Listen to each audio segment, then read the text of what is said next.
Sveiki, draugai. Pirmadienis vėlgi mes tęsim skaityti į Tėvų taką, tai Bilotą. Mes skaitėm su jumis sutas apie tai, ko reikia atsikratyti ir kaip. Tam, kad išsivaduoti. Buda garantavo išsivadavimą tiems, kas atsikratė. Neapykantos, viskas, kas susijęs su neapykanta, godumo, neišmanimo, paklydimo, savimanos. Tai apie visą mes kalbėjome iki šiol. Ir šiandien mes paimsim kitas dvi sutas ir jos yra apie tai, kas mus laiko samsarą. Kas mus laiko samsarą. Mes pakalbėsime apie tai, kas ir kas ta samsara. Tai pasižiūrėjim. Vienuoliai, nematau kitos tokios kliūties, kurios trikdoma. Liaudis ilgai klajoja ir sukasi samsara. Kaip? Neišmanimo kliūtis. Juk vienuoliai, liaudis trikdama neišmanimo kliūties, ilgai klajoja ir sukasi samsarai. Čia viena suta, kita suta analogiška. Vienuoliai, nematau kitų tokių pančių, kurių supančiota liaudis ilgai klajoja ir sukasi samsarai. Kaip? Troškimo pančiai. Juk vienuoliai supančiota troškimo pančiais. Liaudis ilgai klajoja ir sukasi samsarai. Ir yra labai gražus šiai posmai. Kiekviena iš šių sutų yra palydima posmais. Paprastai tie posmai tiesiog pasako tą patį, bet eilėmis. Čiagi dadėta kitų minčių, tada aš perskaitysiu taip pat. Sako, tie, kas atsikratė paklydimo, suaižė tamsos miglyną, samsarui nebesisuka. Jie nebeturi priežasties tam. Žmogus, kurio pora troškimas, kad ir ilgai sukdamas į samsarą, gyvendamas tai šiandien, tai ten, neįveikia samsaros. Supratę šį pavojų ir kad troškimas sukelia kančią, be troškimo, nesikabindamas, atidus turėtų klajoti vienuolis. Labai gražios mintis. Tai kas ta samsara? Samsara pažodžiui reiškia klajojimas. Tiesiog klajojimas. Mums atrodo, kad štai mes gimėm ir mirėm. Ir tiek. Ir mes galim turėti įvairių požiūrių, įvairių įsitikinimų į tai, ar tik tiek, ar yra kažkas daugiau. Ar yra pratęsa po mirties. Ar mes atėjom iš kažkur, ar ne. Įvairūs požiūriai. Budistinis požiūris yra tas, kad gyvenimas nėra vienas, o yra gyvenimo vertinė. Po mirties seka naujas gimimas. Po naujo gimimo, žinoma, seka vėlgi mirtis. Po mirties naujas gimimas. Ir taip toliau, ir taip toliau, ir taip toliau. Ir tai vadinama samsara. Tai vadinama samsara, tai vadinama tas atgimimų ratas. Nenutrūkstantis. Ir yra sutos, kur Buda kalba apie tai, kaip nesuvokiamai ilga yra ta samsara. Ir kas joje būna. Jis nori mūsų kaip paraginti, bent parodydamas tai, jis nori paraginti ar sužadinti tą norą vaduotis iš samsaros.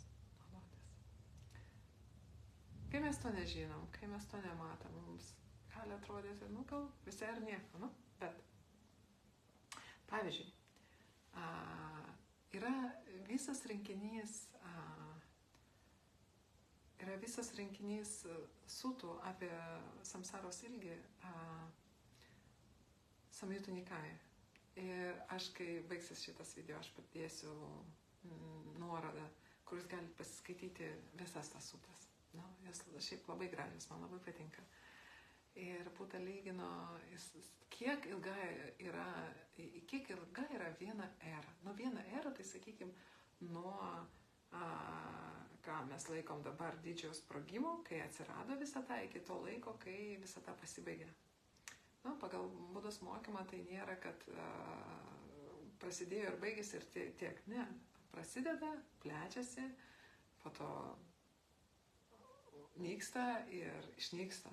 Išnyksta, būna pertrauka, tada vėl iš naujo atsiranda, vėl naujas sprogimas ir taip toliau. Tai tas vienas ciklas sakė, jeigu mes paimsim, sakykime, kalną 12 km aukščio, 12 km, įsivaizduojat, čia jau, man atrodo, aukščiau negu kokie Himalajai. Didžiulė kalna. Tokia pat pločio, tokia pat ilgio. Ir kas 100 metų ateis žmogus ir perbrauks tą kalną šilkinių skudurėlių. Tai greičiau tas kalnas išnyks, o samsara dar bus nepasibaigusi. Tai yra kalpa, tas vienas ciklas, ta viena era nebus dar pasibaigusi. Tokio ilgio yra samsara. Tai palyginimas su kalnu, bet tai gal ne taip jau mūsų ir, sakykime, mumise sužadintų norą vaduotis. Bet, pavyzdžiui, Buda sako, kad visuose vandenynuose, jeigu mes paimsim vandenį ir mes pamatuosim kiek ašarų yra pralieta šitoj samsarai, šito išgyvenimo, tai tų ašarų bus daugiau negu vandens visuose vandenynuose. Bandom įsivaizduoti? Man atrodo labai, labai vaizdu. Ir jis sako, jis pirmiausia paklausė vienuolių, ką jie mano, kas yra daugiau. Ir vienuoliai ir atsako, kad jie mano, kad tų ašarų yra daugiau. Ir jis sako, tikrai vienuoliai, per tą labai ilgą laiką, kol jūs blaškitės, klajojate samsarą, pralietų, ištriškusių ašarų, verkiant ir raudant dėl susidūrimo su to, kas nemiela ir išsiskyrimo su to, kas miela, yra daugiau nei vandens 4 didžiosiuose vandenynuose. Ilgai jūs vienuoliai gyvendami susidūrite su motinų mirtimis. Praliestų, ištriškusių ašarų, verkiant ir raudant dėl susidūrimo su to, kas nemiela ir išsiskyrimo su to, kas miela, kai susidurite su motinų mirtimis, yra daugiau nei vandens 4 didžiosiuose vandenynuose. Ir tas pats kartojama, kai susidurite su tėvų mirtimis, kai susidurite su broliu mirtimis, kai susidurite su seserų mirtimis, kai susidurite su sūnų mirtimis, kai susidurite su dukrų mirtimis, kai susidurite su artimųjų pragaištimi ir susidurite su turtų pragaištimi. Ilgai jūs vienuoliai gyvendami susidurite su ligų nešama pragaištimi, pralietų ištrykštusių ašarų, verkiant ir raudant dėl susidūrimų su tuo, kas nemiela, ir išsiskyrimo su tuo, kas miela, kai susidurite su ligų nešama pragaištimi, yra daugiau nei vandens 4 didžiuose vandenynuose. Tai tas pamokymas nėra skirtas tam, kad įvaryti vienuolius į depresiją.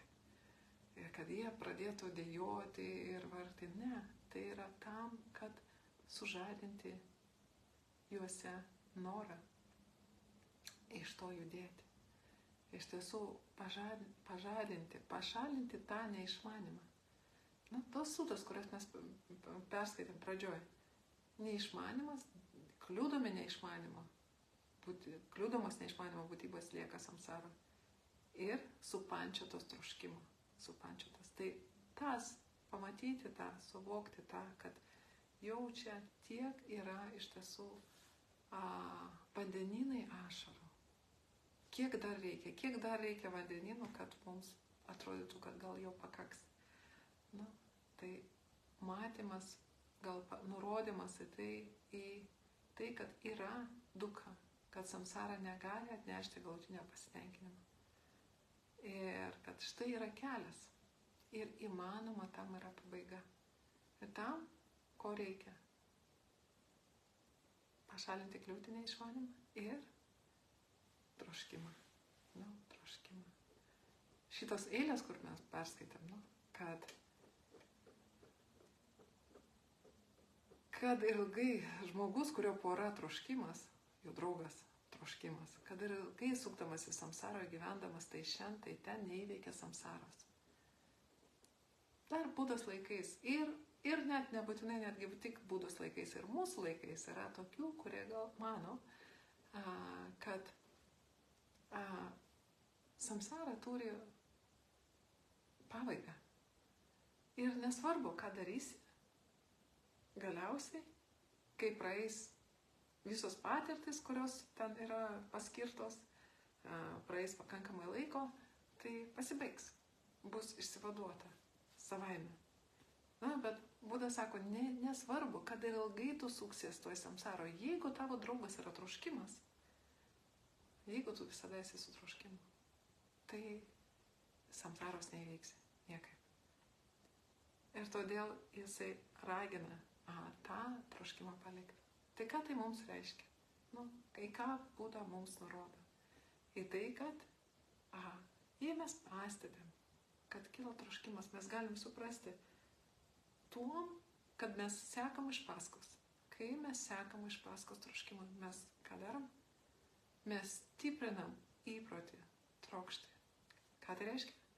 Mes giliau veliamės į samsarą. Mes tik tai labiau save supančiame, labiau save pririšame prie samsaros. Troškimą, trokštami. Neišmanimą. Neišmanimas tai mums uždengia matymą. Mes nematom tiesos. Ir tada, gerai. Nesvarbu. Čia tiek to, tos ašaros, tiek to yra kita suta. Jau aš neskaitau jums, bet jeigu jūs atsidarysit Samyuta Nipata, tą skyrių aš įdėsiu nuorodą, jūs pamatysit, kad ten yra palyginimas dar ir su krauju. Ir Buda klausė vienuolių, kaip jūs manot, ko daugiau yra? Ar kraujo kiekis, kurį jūs praliejat šitoj samsaroj, ar 4 vandenynų vanduo? Vienuoliai sako, mes galvojam, kad kraujo daugiau. Ir Buda sako, teisingai. Taip ir yra, taip ir yra. Tai tą suvokiant vėlgi, į ką tai nukreipia protą, į paleidimą, į samsaros paleidimą. Supratimą, kad tai nėra tobula. Ir čia tobulumo nerasi. Bet leidus samsarai nurimti, paleidus troškimą, leidus viskam nurimti, galima pasiekti tobulo, to, kas tobula, nibanas. Tai štai toks pamokymas šiandien, šitai savaitai. Žiūrėkit, pabandykit atpažinti. Kai kyla troškimas, pabandykit suvokti. Siekimas ir paskui troškimo, velimasis į samsarą. Ar aš noriu toliau veltis į samsarą? O galbūt laikas pradėti judėti kitą kryptimį. Ir rinkitės. To jums ir likiu jums judėjimo į tobulą, į tai, kas tobulą. Gražios savaitės.